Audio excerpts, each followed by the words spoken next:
সরকারি চাকরিতে যৌক্তিকভাবে কোটা সংস্কারের দাবিতে গত কয়েকদিন ধরে আন্দোলন করছেন শিক্ষার্থীরা।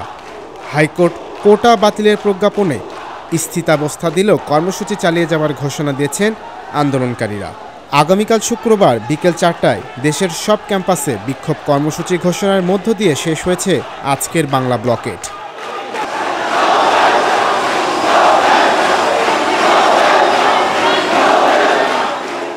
কোটা বিরোধী আন্দোলন ঘিরে রাজধানীর শাহবাগে উত্তেজনা সৃষ্টি হয়। আজ বিকেলে পুলিশের ব্যারিকেড ভেঙে শাহবাগে অবস্থান নেয় শিক্ষার্থীরা। এদিকে জলকামান ও অস্ত্রে সজ্জিত হয়ে আগে থেকেই ঢাকা বিশ্ববিদ্যালয় এলাকায় অবস্থান নেয় পুলিশ। এক পর্যায়ে পুলিশের সাজোয়া যানে উঠে পড়েন ছাত্ররা। সাজোয়া যান ঘিরেই বিক্ষোভ করতে থাকেন তারা। এ সময় আশপাশের এলাকায় উত্তেজনা ছড়িয়ে পড়ে।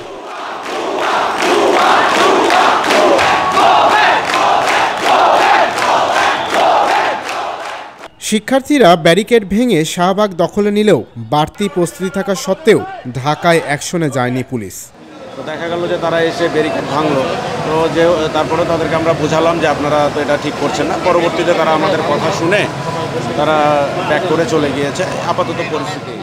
একজন শিক্ষার্থী দাবি করেন আন্দোলনকারীদের কোনো শত্রুতা নেই পুলিশ ও সাংবাদিকদের প্রতি। আমি একজন আন্দোলনকারী এবং প্রথম ব্যারিকেড আমরা ভেঙেছিলাম, কিন্তু দ্বিতীয় ব্যারিকেড যেটা ভাঙছে তারা আমার খুব সম্ভবত তারা ছাত্রলীগের, কিন্তু তারা যখন ব্যারিকেড ভাঙতেছিল তখন জয় বাংলা স্লোগান দিচ্ছিল এবং তারা দেখা যাচ্ছে সাংবাদিককে মারতে চাচ্ছে। সাংবাদিকদের গায়ে হাত তোলা, পুলিশের গায়ে হাত তোলা, সেটা কোনোভাবেই আমরা সমর্থন করি না। পুলিশের সাথে এবং সাংবাদিকদের সাথে কোনো ধরনের আমাদের শত্রুতা নাই। আমরা এখানে আন্দোলন করতে যাচ্ছি আমাদের দাবি আদায়ের জন্য। আমাদের দাবি আদায় করার পরে আমরা এখান থেকে সরে আসবো।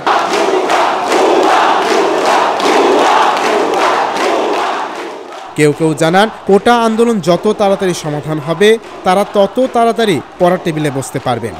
আমরা আদালতের মুখাপেক্ষী নই এবং আদালতের যে রায় হয়েছে তার প্রতিও আমরা শ্রদ্ধা জ্ঞাপন করছি এবং একই সাথে সরকারকে আহ্বান জানাচ্ছি একটি শান্তিপূর্ণ পরিবেশ বজায় রাখার জন্য সার্বিক সহযোগিতা করুক সরকার।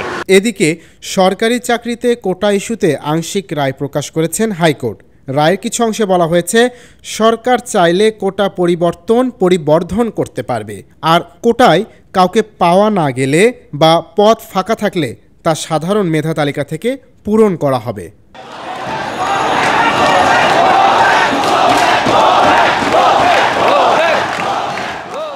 দৈনিক করতোয়া, ঢাকা।